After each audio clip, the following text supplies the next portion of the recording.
I came to visit my daughter, and within an hour my hands were shaking as I dialed 911. While she was away on business, her housekeeper whispered terrible things to me. A loving father against a glittering reality. I followed my daughter and saw something that smacked of betrayal and justice. Before we continue, please subscribe to the channel and let us know where you are listening in the comments. The taxi windows framed Westlake Hills like evidence photographs, each house larger than the last, each lawn more calculated. I held my phone, staring at Florence's last text from 3 weeks back. Busy, talk soon. 4 words where she used to send paragraphs. The driver slowed. Number 41187 materialized through the windshield. A 2-story monument to money I knew my daughter hadn't earned. Her marketing career ended 2 years ago. The severance wouldn't buy the mailbox. 2 cars sat in the circular drive, a silver BMW, a black Mercedes. Both this year's models. The twist in my stomach had nothing to do with the flight. The front door opened before I reached it. Douglas stood there, pressed khakis and a polo that probably cost more than my plane ticket. He extended his hand. "Sterling, you made it." His palm was dry, his grip measured. Everything about him felt rehearsed. "Long flight," I said. "Good to finally see Florence."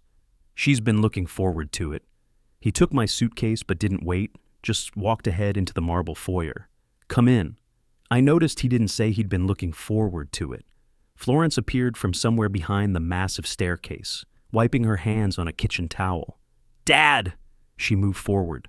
The hug lasted maybe 2 seconds before she stepped back, eyes darting past my shoulder toward Douglas. Her phone buzzed in her pocket. She checked it immediately. "Sorry, work thing." "You quit 2 years ago, sweetheart." Her laugh came out wrong. "Old clients, you know?" I didn't know, but I was starting to. "You look tired," she said.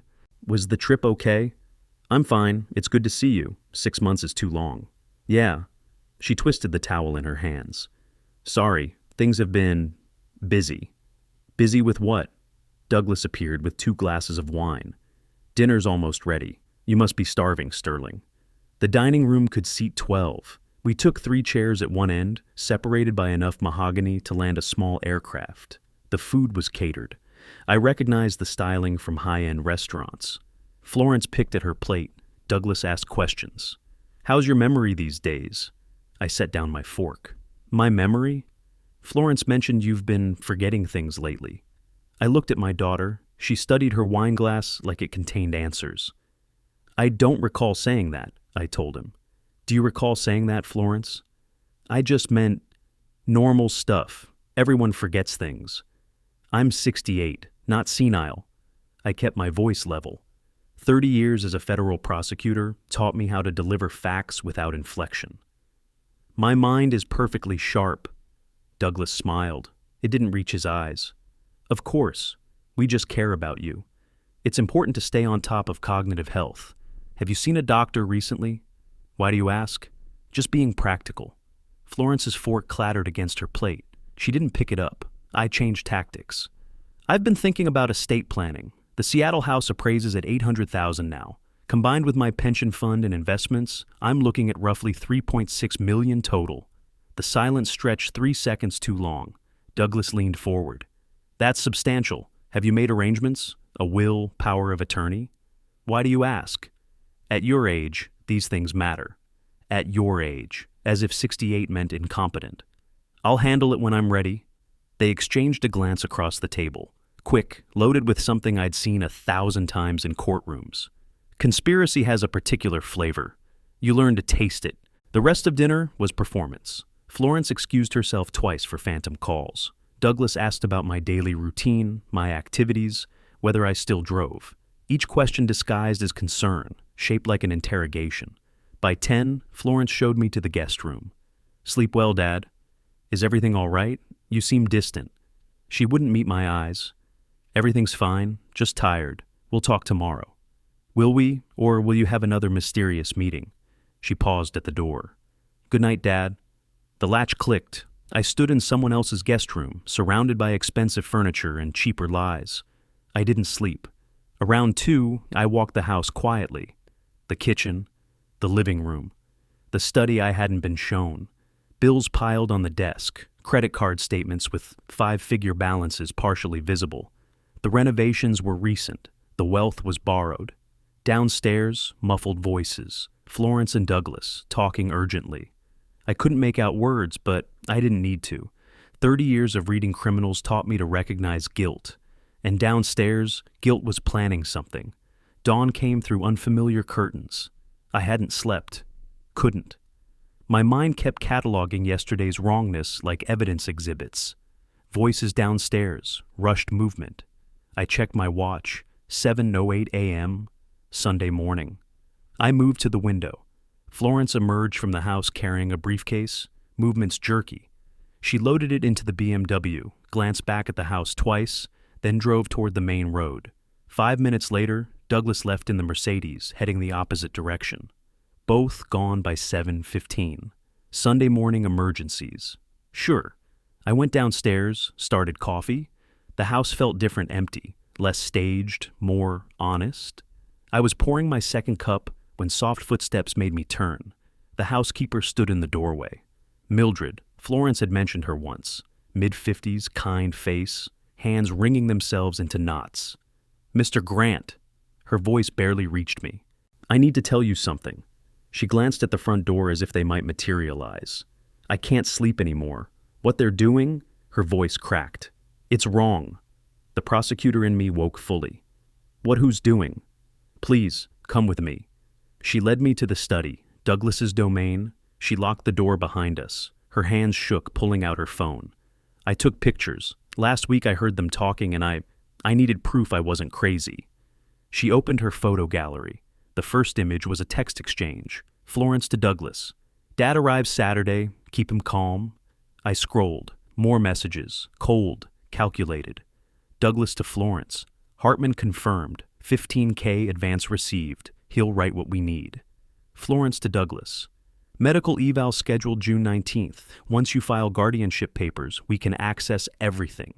My hands went numb. There's more, Mildred whispered. A spreadsheet filled the next photo. Title, Sterling Grant Estate Analysis. Every asset itemized. Seattle house, $800,000. Federal pension, $200,000. Investments, $700,000. Total, $3,600,000. Below it, a contract. R. Hartman, MD, Psychiatric Evaluation and Documentation Services. $50,000 total. $15,000 advance. $35,000 upon successful guardianship petition. I read it 3 times. The words didn't change. When did you see this? Last week? Mildred's voice trembled. I was cleaning the study. They were on speakerphone with someone, a doctor. They were talking about you, about getting you declared incompetent. Incompetent. They said they needed medical documentation, that you'd never suspect, that once they had guardianship, they could take control of everything I own. She nodded, tears starting. When you arrived yesterday, you seemed so normal, sharp, kind. I knew I couldn't stay quiet. I scrolled through more photos. 18 total. Email exchanges with Dr. Hartman's office. Financial projections. A timeline with June 19th circled in red. This Wednesday. That's when you're supposed to see the doctor, Mildred said. They were going to tell you it's routine, required for insurance or something. And I would have gone, would have trusted them. Send these to me, now. What? AirDrop, all of them, then delete them from your phone. I watched the files transfer. 18 images, 18 pieces of evidence, 18 knives in my back, courtesy of my only child. Should I quit? Mildred asked. Leave before they find out I told you? No. I met her eyes. Act normal. You've seen nothing, heard nothing. If they ask about me, say I stayed in my room, seemed tired. Can you do that? I'm scared. If they find out, they won't, I promise. I've protected witnesses from worse people than these two. She studied my face. Whatever she saw there steadied her. She nodded. What will you do? I looked at the contract on my phone. $50,000 for a fraudulent diagnosis. My daughter's signature on the financial projections. Douglas's notary seal on preliminary guardianship documents. What I've always done, I said. Build a case, execute justice. After she left, I stood alone in Douglas's study. A family photo hung on the wall, me, Florence, and her mother at Florence's college graduation. I'd paid for that degree, paid for her first apartment, paid for everything. And now I was just a bank account with an expiration date. Something hardened in my chest. Not anger, colder than that. More precise. I opened my phone's contacts, scrolled to a name I hadn't called in 5 years. Bruce Caldwell, Adult Protective Services. But not yet. First, I needed to see it myself. Watch them with this Dr. Hartman. Needed absolute certainty before I destroyed my daughter's life. I heard a car in the driveway. Florence returning. I had to act normal. Had to be the confused old man they expected. Tomorrow, the hunt would begin. I drove straight to the Fairmont. Florence had protested when I insisted on booking a hotel. Stay with us, Dad. We have plenty of room. But now that insistence made perfect sense. Keep me close. Keep me controlled. Keep me from discovering anything. The valet took my rental keys. The elevator climbed to the 8th floor. Only when the hotel room door clicked shut behind me did I let myself look at my phone. 18 photos. 18 pieces of betrayal sitting in my photo gallery. I connected the phone to my laptop, downloaded everything, created a password-protected folder, evidence. Then I opened a new document and typed the header. Timeline of conspiracy, Florence Grant Morrison and Douglas Morrison. 30 years building federal cases taught me this. Organize first, react later. The first photo was a text exchange dated June 10th. Florence to Douglas. Dad arrives Saturday. Keep him calm until evaluation. I read it 3 times. Keep him calm, like sedating livestock before slaughter. Next, Douglas to Florence, June 12th. Hartman confirmed, $15K paid, diagnosis guaranteed. Guaranteed. They purchased a dementia diagnosis the way you'd purchase groceries. I created my own spreadsheet. Dr. Hartman receives $50,000 total for fraudulent diagnosis. Douglas's firm charges $80,000 for guardianship services. Total cost to steal $3.6 million, $130,000.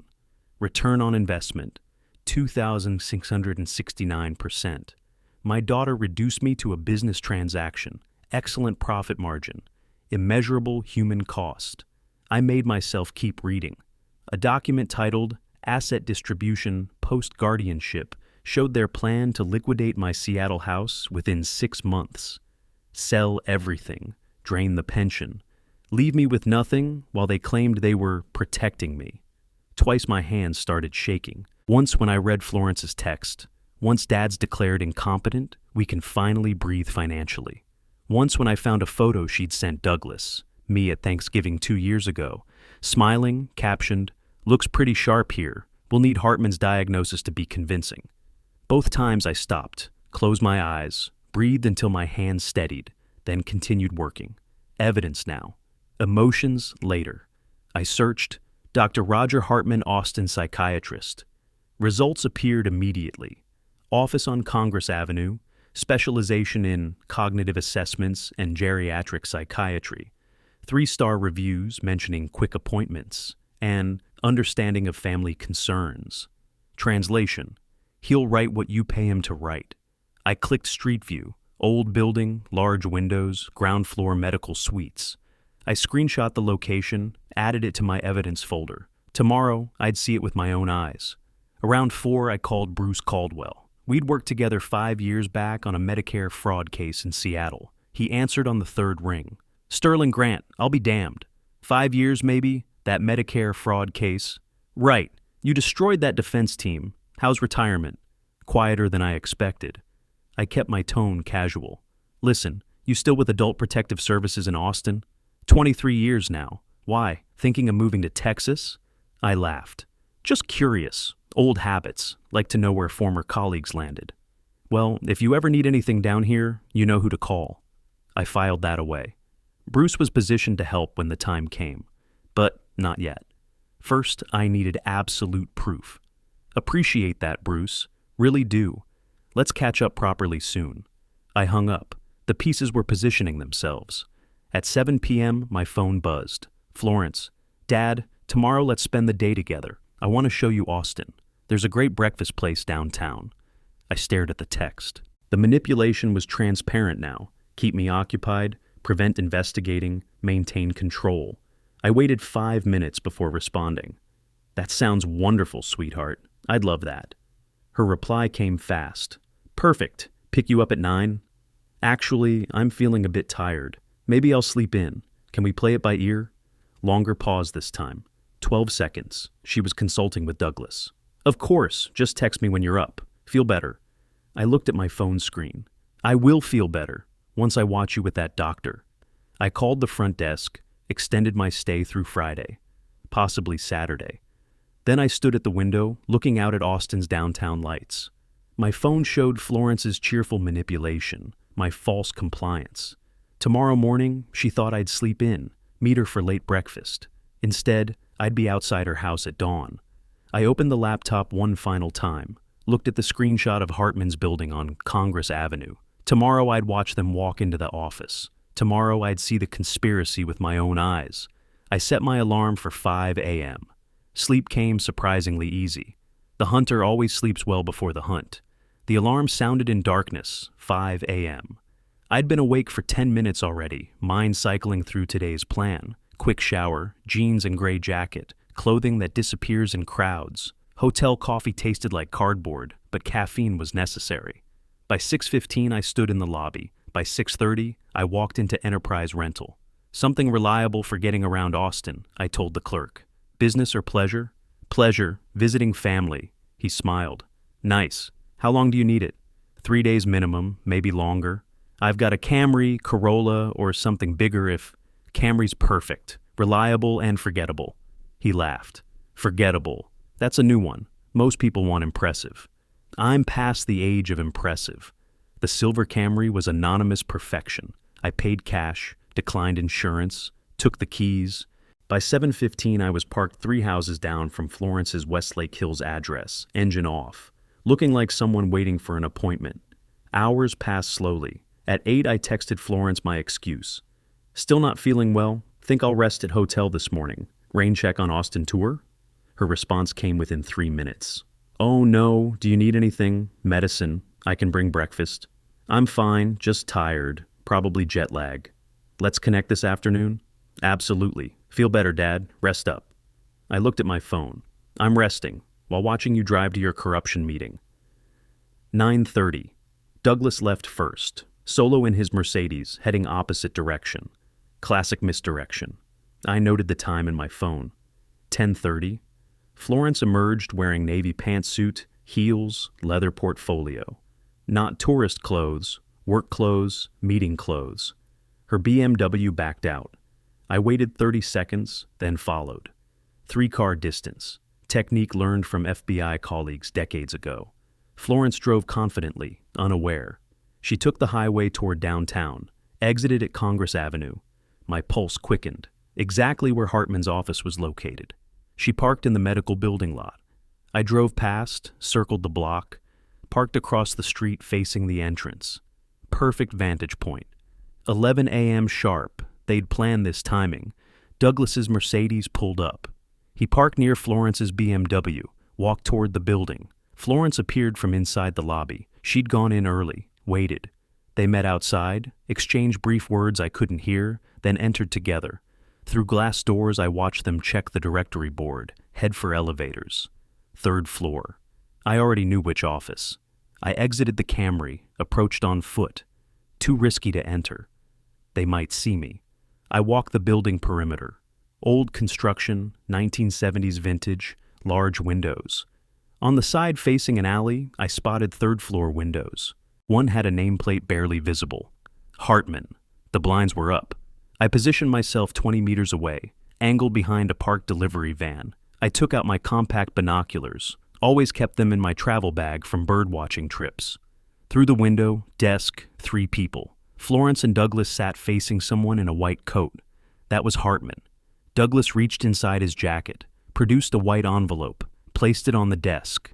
Hartman picked it up, opened it, rifled through contents. Cash or check. He nodded, smiled. All 3 laughed at something. The transaction was complete. Rage surged hot and violent. I wanted to smash through that window and destroy them all. My hands shook. The binoculars blurred. I lowered them, breathed deeply, counted to 10.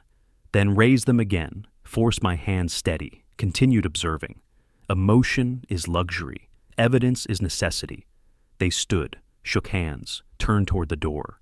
Danger? They were leaving, would exit any moment. If they saw me on the street, everything compromised. I walked quickly, not running. Running attracts attention. Back to the Camry, got in, started the engine. Through the windshield, I watched the building entrance. 2 minutes later, Florence and Douglas emerged, talking animatedly. They separated. Florence to her BMW, Douglas to his Mercedes. I let them leave. Didn't follow. I had what I needed. Still parked across from the medical building, I connected my phone to the laptop via hotspot. Uploaded all surveillance photos to encrypted cloud storage. Created a new document. Evidence log, June 16th, 2025. Surveillance. Listed times, locations, observations. 10:32 a.m. Subject 1 departs residence. 11:01 a.m. Subject 2 arrives medical building. 11:15 a.m. Visual confirmation of payment exchange with Subject 3. Professional, thorough, prosecutable. I dialed Bruce Caldwell again. Twice in 2 days? You're making me popular. I need to ask you something, hypothetically. His tone shifted. Hypothetically. Go ahead. If someone had evidence of elder financial exploitation, solid evidence, what's the process? Pause. Sterling, is this hypothetical or personal? Let's say I'm consulting on a case. What would you need? Documentation, proof of intent, ideally witness testimony. Why? Just gathering information. I'll be in touch soon, maybe very soon. I hung up, sat in the Camry watching Florence's BMW and Douglas's Mercedes drive away in different directions. My phone held photos of their meeting, timestamps of their coordination, visual proof of payment to Hartman. But seeing it, watching my daughter laugh while paying someone to declare me incompetent, transformed something inside me. The last thread of doubt was gone. The last hope of misunderstanding was dead. I started the Camry, drove back toward downtown. My hands were completely steady now. Tomorrow morning, I'd call Bruce. Not hypothetically this time. But tonight I had one more call to make. I pulled out my phone, searched contacts. Edith Patterson, elder law attorney. Time to hire my own lawyer. Time to build my case. The hunter had become the prosecutor. I stood in the alley, binoculars still in my hand. That laugh, Florence laughing while Douglas handed Hartman an envelope, echoed in my skull. I backed deeper into shadow, away from the street. My hands shook. Not from fear, from rage and something colder. Absolute certainty. I pulled out my phone. Surveillance was over. Time for action. I dialed 911. 911, what is your emergency? I forced my voice steady despite trembling hands. 30 years of courtroom testimony taught me to separate physical stress from professional communication. I need to report medical fraud in progress. A physician is accepting payment to falsify medical records. What is your location, sir? Congress Avenue, 2150, Office 305. Dr. Roger Hartman, psychiatrist. The crime is happening right now. Are you in danger? Do you need medical assistance? No, I'm the intended victim of the fraud. I have evidence and I'm prepared to provide testimony. Sir, can you give me your name? Sterling Grant, retired federal prosecutor. This involves conspiracy to commit financial exploitation of an elderly person under Texas Penal Code 32.55. Adult Protective Services needs to be notified. Pause. Typing sounds. The legal citation got her attention. Officers are being dispatched to your location. Please remain at the scene. I hung up. Checked the time. 11:21 a.m. Florence and Douglas were still upstairs, confident and secure. They thought I was at my hotel resting, oblivious. The gap between their perception and reality was about to destroy them. 12 minutes later, a patrol car pulled up. 2 officers, one older with weathered face, one younger. I approached calmly, no sudden movements. Officers, I'm the one who called. Sterling Grant, retired federal prosecutor. I showed my retired credentials, still valid as identification, still carried weight. The older officer's expression shifted, law enforcement recognizing their own. Sir, you reported medical fraud. I have photographic evidence of a conspiracy to fraudulently declare me mentally incompetent. That's my daughter and her husband upstairs right now, paying the doctor to write a false diagnosis. I showed my phone.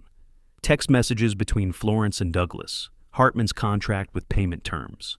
This morning's surveillance photos showing them entering the building together. The older officer studied each image, exchanged glances with his partner. "We need to talk to everyone involved. Can you wait here?" "Of course." I watched them enter the building, ride the elevator to the third floor. I positioned myself near the entrance with clear view, but not blocking doors.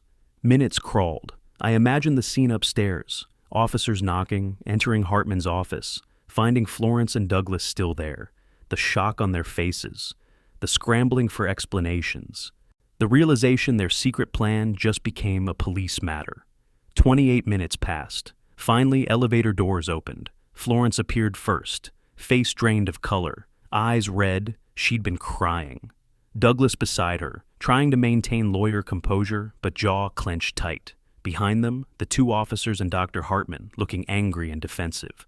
They walked toward the exit. Florence saw me standing 10 feet from the doors. She stopped mid-step. Her mouth opened. No sound came out. Douglas followed her gaze. His face hardened. The officers were outside now, taking information from Hartman. Florence stared at me like I was a ghost. I didn't move, didn't speak, just looked at my daughter with the same eyes I'd used on white-collar criminals for 3 decades. Douglas tried to approach. "Sterling, this is completely inappropriate. You've made serious accusations." I raised one hand, palm out. "Stop." Then I spoke, only to Florence. "Tonight, 9 p.m., your house. We're going to have a conversation about exactly what you've done." I turned and walked to my rental Camry, got in, started the engine. Through the windshield, I watched Florence standing in the wreckage of her conspiracy, hands covering her face, shoulders shaking. Douglas had his phone to his ear, probably calling a lawyer. I drove away. The older officer had stopped me before I left. "Mr. Grant, we've taken statements from all parties. This will be investigated." "I understand the process. I'll be filing a formal complaint with Adult Protective Services today." "Sir, I have to ask, are you safe? Given the allegations, do you feel threatened?" "I'm staying at the Fairmont downtown. They don't have access to my finances or my person. I'm taking legal precautions." The younger officer shifted.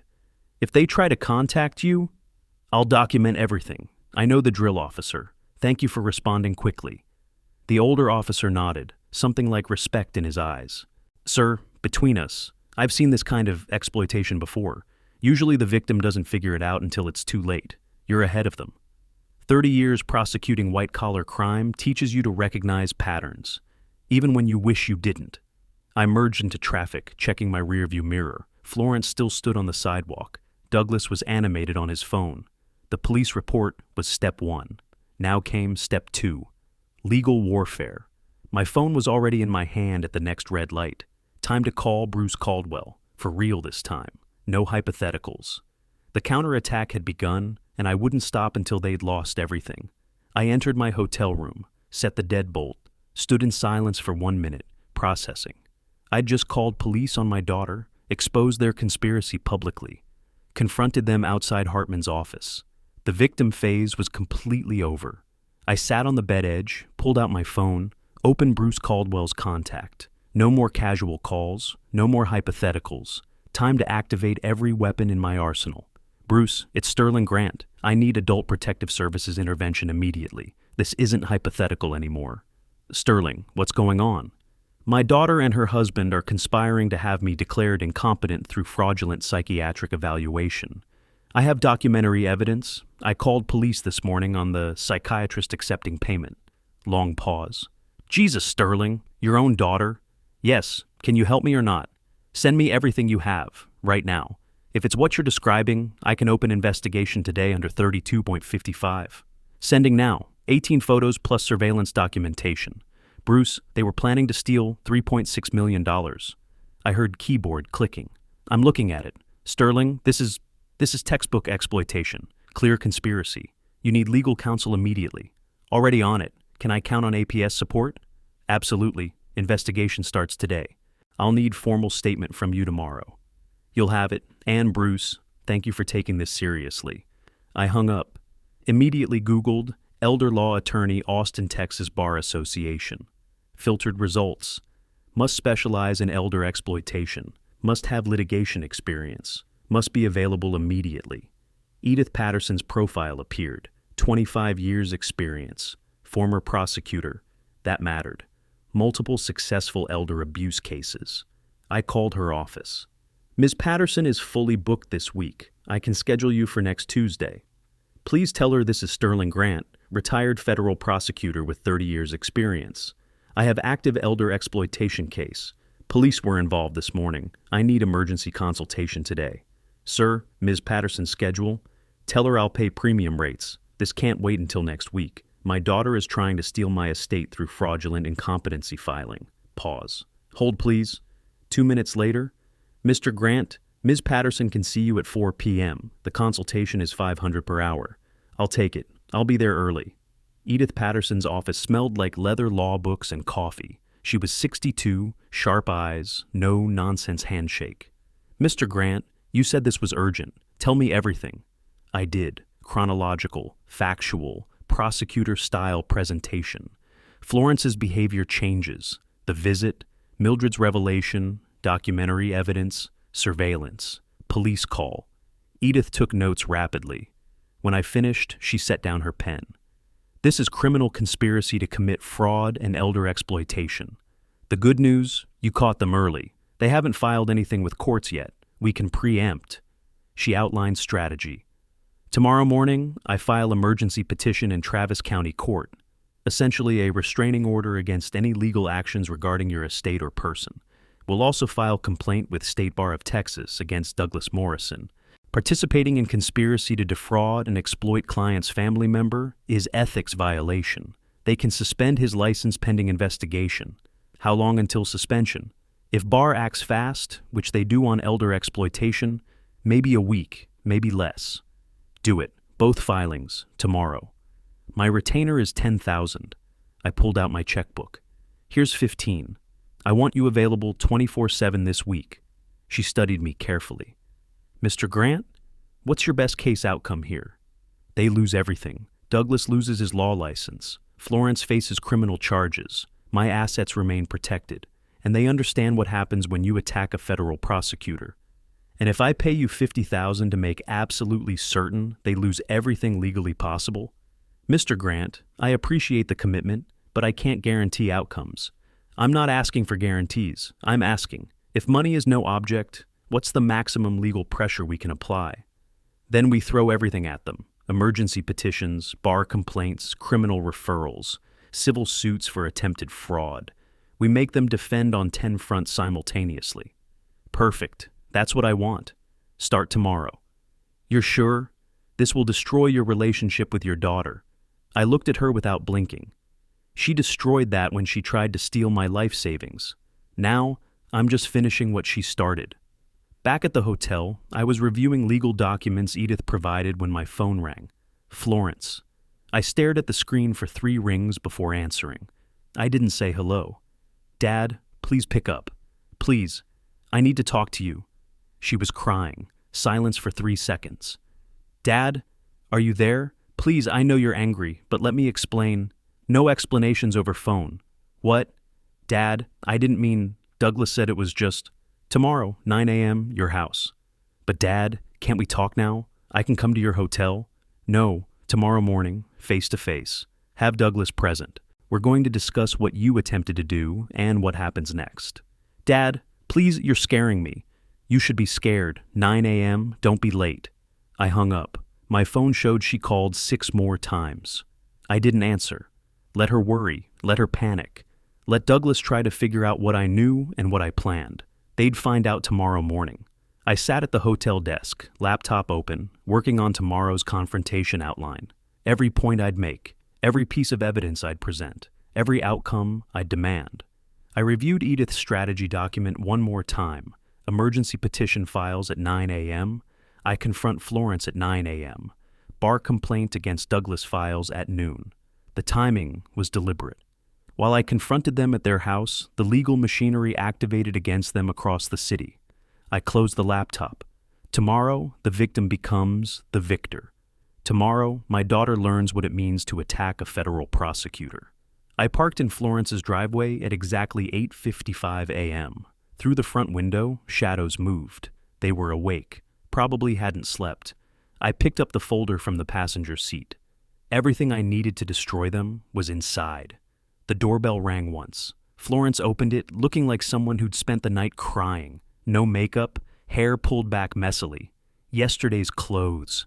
When she saw me, her face crumpled. "Dad?"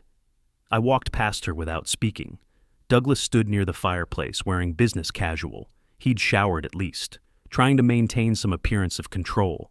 "Sterling, thank you for coming. We need to clear up this situation." I set the folder on the coffee table, remained standing. "Sit down, both of you, and listen." Florence moved toward the couch, uncertain. Douglas bristled. "Sterling, you can't come into our home and sit down now." My prosecutor voice. Command, not request. They sat. I stayed standing. Prosecutors don't sit when delivering evidence. I opened the folder, pulled out printed pages. "These are transcripts of your text messages discussing declaring me incompetent. This is the financial contract with Dr. Hartman. 15,000 paid, 35,000 more upon successful guardianship petition. This is sworn statement from Mildred Hughes about conversations she overheard. These are surveillance photographs from Monday morning showing both of you entering Hartman's office together and Douglas delivering payment." I laid each document on the table methodically. Florence stared at them, speechless. Douglas's jaw tightened. "Adult Protective Services opened official investigation yesterday. You'll be contacted for interviews within 72 hours. State Bar of Texas will receive ethics complaint against you, Douglas, this morning. Dr. Hartman is under investigation by Medical Board and Austin Police." Florence suddenly stood, rushed toward me. "Dad, please let me explain. Douglas said it was the only way to help you." I stepped back, hand raised. "Stop. Help me? You calculated my net worth down to the dollar. You planned to liquidate my house in 8 months. You bought a fraudulent diagnosis like buying a car." Florence was crying now, full breakdown. "I never wanted to hurt you. We just needed money." My voice turned to ice. "You needed money, so you decided to steal mine while I was still alive to see it." The words hung in the air. Florence collapsed back onto the couch, sobbing. Douglas moved to comfort her, but my next words froze him. "Don't touch her. Don't comfort her. You did this to her. You turned my daughter into a thief." Douglas's face hardened. He was losing control, switching tactics. "Sterling, you can't prove intent. Text messages can be misinterpreted. Consultations with psychiatrists aren't illegal. You're making assumptions based on incomplete information." My smile didn't reach my eyes. I was federal prosecutor for 30 years. I built careers on incomplete information. I know exactly what I have. Douglas leaned forward. His voice became calculated, dangerous. "Here's what I know. You're 68 years old, showing up at medical buildings with binoculars, calling police about conspiracies, claiming your own daughter is trying to rob you. I could argue those are signs of paranoid delusion, cognitive decline. I have psychiatric contacts who will evaluate you and reach different conclusions than you'd like." I studied him, really looked at him, saw it clearly. This man would do anything to win. He'd drag me through mud, destroy my reputation, weaponize the legal system, lie to courts. He wasn't backing down. He was escalating. Florence sobbed on the couch, broken and defeated. But Douglas was preparing for war. I made my calculation. Continuing this conversation gained nothing.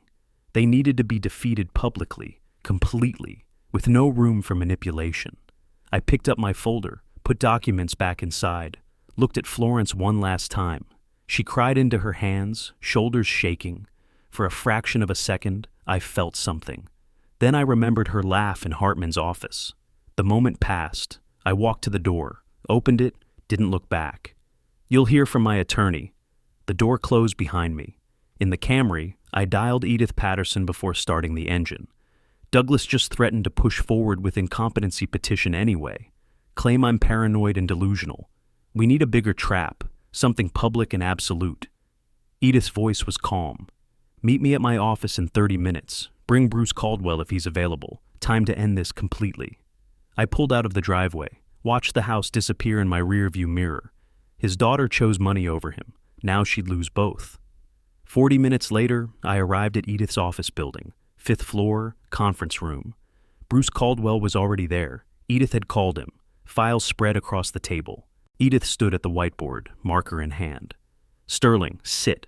We need to talk strategy. Douglas's threat changes things. He's desperate, cornered, going to fight dirty. Bruce leaned forward. How dirty?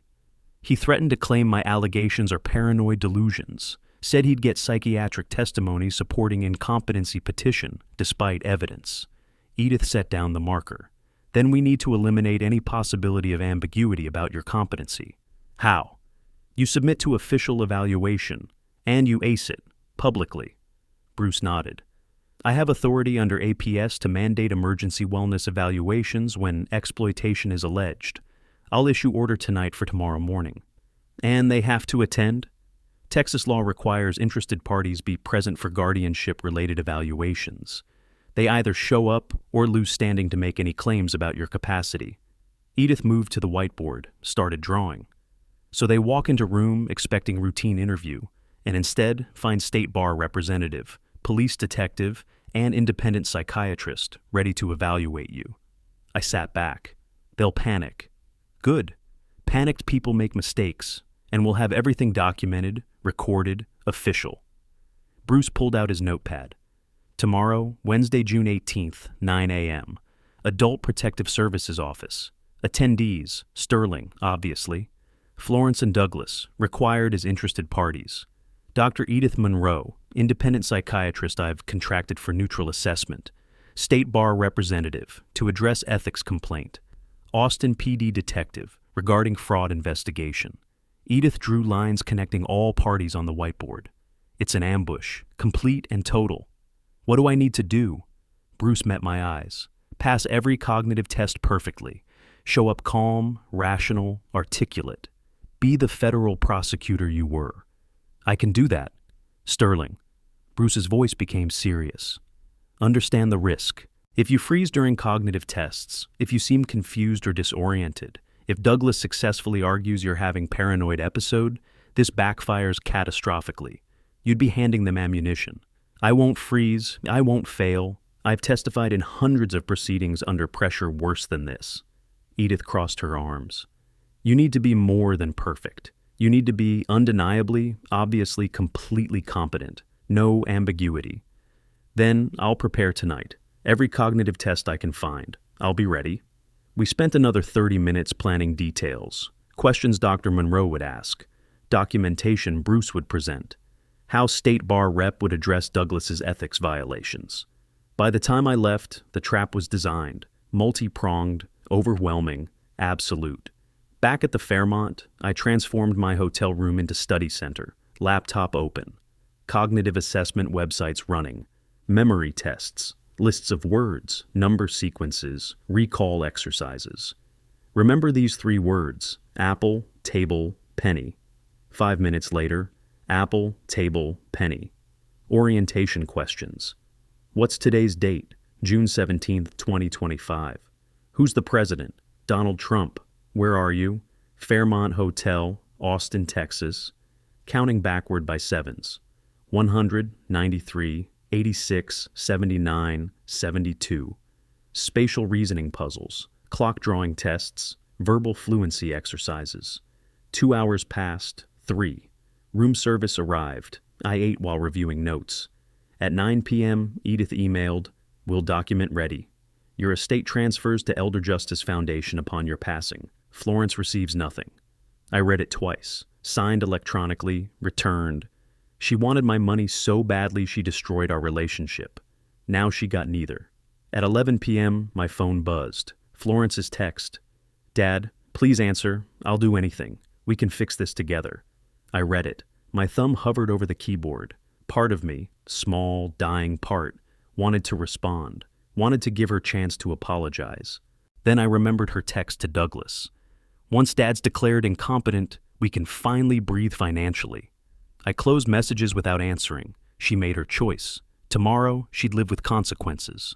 I set 2 alarms, laid out clothes for tomorrow, slacks, button-down shirt, blazer, professional but not trying too hard. I practiced 1 more round of cognitive tests before bed, perfect scores, every time. I lay in darkness, staring at the ceiling. Tomorrow, at 9 a.m., everything ended. Florence and Douglas thought they were attending routine APS interview. Instead, they'd walk into room with state bar representative, police detective, independent psychiatrist, all the authorities, all the evidence, all at once. And I would prove, beyond any doubt, that I was perfectly competent, that their conspiracy was crime, not concern, that I wasn't victim, I was prosecutor. My last thought before sleep: you tried to steal my life. Tomorrow, I take yours. The alarm was set. The trap was ready. Justice came at 9 a.m. Wednesday morning, 8:45 a.m. I stood outside the Adult Protective Services building in downtown Austin. Gray slacks, white button-down, navy blazer, professional, sharp, ready. Through glass doors, I saw Bruce Caldwell arranging the conference room. Large table, 9 chairs, presentation screen, video camera on tripod. Edith Patterson arrived, carrying her briefcase. She nodded. We didn't speak. Everything had been said yesterday. At 8:52, Florence's BMW pulled into the lot. I watched them exit. Both looked exhausted, terrified. Florence saw me standing at the entrance. Her steps faltered. Douglas took her arm, steadied her. They approached. I held the door open. Good morning, shall we? The conference room was set up like a courtroom, Bruce at the head of the table. Officials arranged on both sides. The presentation screen read, Adult Protective Services, Emergency Wellness Evaluation, Sterling Grant, June 18, 2025. A video camera recorded everything. Douglas stopped at the doorway. What is this? You said routine interview. Bruce gestured to seats. Please sit. We have multiple parties with interest in this matter. Everyone will have opportunity to speak. Florence and Douglas sat across from me. Between us sat a table full of authority. Bruce opened the meeting formally. Present are representatives from Adult Protective Services, Texas State Bar, Austin Police Department, and independent medical expert. We're here to evaluate allegations regarding Mr. Sterling Grant. Douglas tried to interrupt. Before we begin, I want to clarify. Mr. Morrison, you'll have opportunity to speak. First, we'll present evidence that prompted this evaluation. Bruce clicked his remote. The screen showed Florence's text message, enlarged. Dad arrives Saturday. Keep him calm until evaluation. Florence whispered, No, no, no, no. Next slide. Douglas's response. Hartman confirmed. Diagnosis guaranteed. Next, Hartman's contract. $15,000 advance payment. $35,000 upon successful guardianship petition. Next, surveillance photo. Douglas handing envelope to Hartman. Timestamp. Monday, June 16th, 11:14 a.m. Douglas's face drained of color. Florence was crying silently. Bruce's voice remained neutral. These communications were provided by witness in your household. They indicate planning to fraudulently declare Mr. Grant incompetent. A woman in her 50s, nameplate reading, Catherine Walsh, ethics officer, Texas State Bar, addressed Douglas. Mr. Morrison, you're an attorney licensed to practice in Texas. You're aware of Rule 8.04, which prohibits conduct involving dishonesty, fraud, deceit, or misrepresentation. Douglas's lawyer instincts kicked in. I haven't been charged with anything. This is investigative. This is preliminary inquiry based on complaint filed yesterday. These are serious allegations. Participating in conspiracy to defraud family member through false psychiatric documentation would constitute misconduct, warranting license suspension or revocation. An Austin PD detective, badge visible on his belt, leaned forward. Ms. Grant Morrison, Mr. Morrison, I'm Detective James Rivera. You're subjects of active criminal investigation into alleged financial exploitation of elderly person and conspiracy to commit fraud. You're not under arrest at this time, but anything you say can be used in criminal proceedings. You have right to remain silent and right to attorney. Douglas immediately. We're not answering questions without legal representation. Rivera nodded. That's your right, but you're required to remain for this evaluation as interested parties. Bruce introduced the woman beside him. Dr. Edith Monroe is board-certified psychiatrist specializing in geriatric cognitive assessment. She's been retained as independent expert to evaluate Mr. Grant's cognitive capacity. Her assessment will be official, recorded, and admissible in any future proceedings. Dr. Monroe addressed me directly. Mr. Grant, I'm going to conduct comprehensive cognitive evaluation. It includes memory tests, logical reasoning, orientation questions, and executive function assessments. Are you willing to participate? I met her eyes. I am. I glanced at Florence. She stared at the table, trembling. Douglas whispered urgently in her ear. I turned back to Dr. Monroe. I'm ready whenever you are. Throughout the evidence presentation, I sat perfectly still, hands folded, face neutral. I didn't react when Florence cried, didn't respond when Douglas glared. Let the evidence speak, Dr. Monroe began. Mr. Grant, let's start with orientation questions. What is today's date? Wednesday, June 18th, 2025. Where are you right now? Adult Protective Services Office, downtown Austin, Texas. Who is the current president? Donald Trump. Excellent. I'm going to give you 3 words to remember. I'll ask you to recall them in 5 minutes. The words are apple, table, penny. Can you repeat those? Apple, table, penny.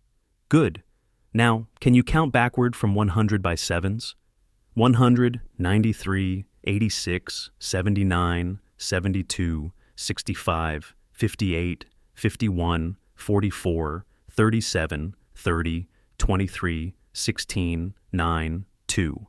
Excellent. What were those 3 words I asked you to remember? Apple, table, penny. Florence let out a small sound, half sob, half gasp. Douglas whispered to her, "Don't react, don't say anything." Dr. Monroe continued, "I'm going to show you a series of images. Tell me what you see." She displayed a picture on her tablet, a clock showing 3:15. What time does this show? 3:15. Geometric shapes. Draw this pattern from memory. I drew it perfectly. Each test I passed, flawlessly. Memory intact. Reasoning sharp. Orientation perfect. Florence watched her conspiracy crumble in real time. Douglas sat rigid, knowing his legal career was ending. The assessment continued, methodical and devastating. I was proving exactly what I'd prepared 16 hours to demonstrate. I wasn't confused elderly victim. I was sharp, capable, fully competent federal prosecutor who caught his daughter trying to rob him. And now, in official proceeding with all authorities watching, I was proving it beyond any doubt. Dr. Monroe set down her tablet. She paused, moment of dramatic tension, then spoke in clear, formal voice. Based on comprehensive cognitive evaluation conducted this morning, I can state with medical certainty that Mr. Sterling Grant demonstrates complete cognitive capacity. His memory, reasoning, orientation, and executive function are all within normal range for his age.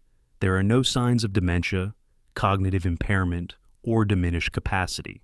He is fully capable of making independent decisions regarding his person and property. The words hung in the air like a verdict. Florence's head dropped into her hands. Douglas stared at the table, jaw working. I remained perfectly still. Inside, 30 years of prosecutorial training culminated in this moment. Bruce addressed the room. So, he requires no guardianship or protective intervention? Dr. Monroe was definitive. Absolutely none. He's fully capable of independent decision-making regarding all personal and financial matters. Douglas tried desperately. Could there be early-stage issues not detected by standard tests? Dr. Monroe cut him off. No, I've been conducting these evaluations for 25 years. Mr. Grant's cognitive function is superior for his age. Any suggestion of impairment would be medically baseless. Silence. The conspiracy's foundation had crumbled to dust. Detective Rivera stood. Ms. Grant Morrison, Mr. Morrison, based on evidence presented today and ongoing investigation, criminal charges will be referred to Travis County District Attorney. You're being investigated for financial exploitation of elderly person under Texas Penal Code 32.55, a third-degree felony punishable by 2 to 10 years imprisonment. Also conspiracy to commit fraud, tampering with governmental record, and attempted theft by deception. He placed business cards on the table.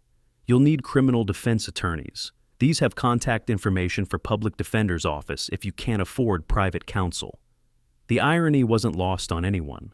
Florence whispered, "What does that mean?" Rivera was matter of fact. If convicted, minimum 2 years, maximum 10 years in state prison, plus fines and restitution. Florence turned to me, desperate. Dad, you can stop this. Tell them you don't want to press charges. This isn't civil matter. These are criminal charges. State of Texas prosecutes, not me. I'm just witness. But if you testify that you forgive us, I won't testify to lies. You attempted robbery. State will prosecute. Catherine Walsh addressed Douglas. Mr. Morrison, formal ethics complaint has been filed against you. Based on evidence presented today, I'm recommending immediate temporary suspension of your law license pending full disciplinary hearing. Douglas found his voice. I've practiced law for 18 years without complaint. Until you conspired to defraud your father-in-law through fraudulent psychiatric documentation. That's disbarment-level misconduct. I'll fight this. I have connections. Your connections won't help when evidence is this clear. You participated in criminal conspiracy. State Bar doesn't tolerate attorneys who commit crimes against their own families. She paused. Your law license is suspended immediately. You cannot practice law as of this moment. Douglas said quietly, defeated. I need to make phone calls. Make them from outside legal profession. You're done practicing law. Florence suddenly stood, chair scraped loudly. She looked at me with desperate, broken eyes. Dad, please, I know I was wrong. I know I hurt you, but I'm still your daughter. Please don't do this. Please. Her voice broke completely. I'll spend rest of my life making it up to you. Just please, don't let them put me in prison. Please, Dad. I stood, facing her across the table. 3 seconds of silence. You stopped being my daughter when you hired someone to declare me insane for money. Douglas manipulated me. He said it was the only way. Stop blaming him. You wrote those texts. You attended that meeting. You laughed in Hartman's office. You chose this. I'll spend my whole life making it right. You'll spend next several years in prison. That's what happens to people who commit elder exploitation. She was breaking completely. Please, I love you. My final words to her, devastating in their simplicity. You love my money. That's not the same thing. Goodbye, Florence. I walked out, didn't look back. Behind me, she collapsed into her chair, sobbing. Bruce closed the official proceeding. Based on Dr. Monroe's evaluation, Adult Protective Services determines that Sterling Grant does not require guardianship or protective intervention of any kind. This case is closed regarding Mr. Grant's capacity. However, evidence of attempted exploitation has been referred to appropriate authorities. This meeting is concluded. Before leaving, Edith Patterson handed Florence and Douglas each a document. This is formal notice that Mr. Grant has revised his will. His estate will transfer upon his death to Elder Justice Foundation. You are specifically excluded as beneficiaries. This is irrevocable. The final knife. 1 week later, I sat on the terrace of my Seattle home, coffee cooling beside me, laptop open, view of Puget Sound stretching to the mountains. Email from Edith Patterson. Subject, final update, Morrison case. 3 key points, Douglas Morrison. Law license permanently revoked by Texas State Bar. Cannot practice law in any jurisdiction. Dr. Roger Hartman, medical license permanently revoked. Under investigation by DEA for other fraudulent prescriptions. Florence Grant Morrison and Douglas Morrison, formal charges filed. Elder financial exploitation, conspiracy to commit fraud, attempted theft over $300,000. Combined potential sentence, 2 10 years prison each. Trial scheduled October 2025. I closed the laptop. Sailboats passed on the water. Seagulls circled. Life continued normally for everyone, except Florence. My only child faced prison. My only family was gone. I thought about her as a child, bright, loving, full of potential, then thought about her in Hartman's office, laughing while buying fraudulent diagnosis to rob her father. 2 different people, or same person who made terrible choice. Did it matter? The relationship was destroyed either way. I picked up my phone, scrolled to photos, found one from 3 years ago. Florence's wedding day. She's smiling, radiant. I'm beside her, proud smile. My money paid for that wedding. My money made me a target. I deleted the photo, then deleted all photos of Florence. Everyone. Birthday parties, graduations, holidays, all gone. She wanted to erase me legally. I erased her digitally. Fair trade. I stood, walked to the terrace rail. The case files were all closed, my assets were protected, my will leaves everything to charity, Elder Justice Foundation that helps other victims. Florence will get nothing when I die, whether that's in 1 year or 20. I won, completely, totally, legally, justice was served. But victory tasted like ash. I saved my money and my freedom. Cost was my daughter and my family. Was it worth it? I thought about her text message. Finally breathe financially once Dad's declared incompetent. My answer solidified. Yes, it was worth it. She didn't see me as father. She saw me as obstacle to inheritance. Better to have no daughter than daughter who sees you as ATM with expiration date. I turned back to the house. My money, my life, protected, secure, lonely, but mine. That would have to be enough. Fair, not happy, fair. I could live with fair. If you like this story, please like this video, subscribe to the channel, and share your impressions of this story in the comments. To listen to the next story, click on the box on the left. Thank you for watching.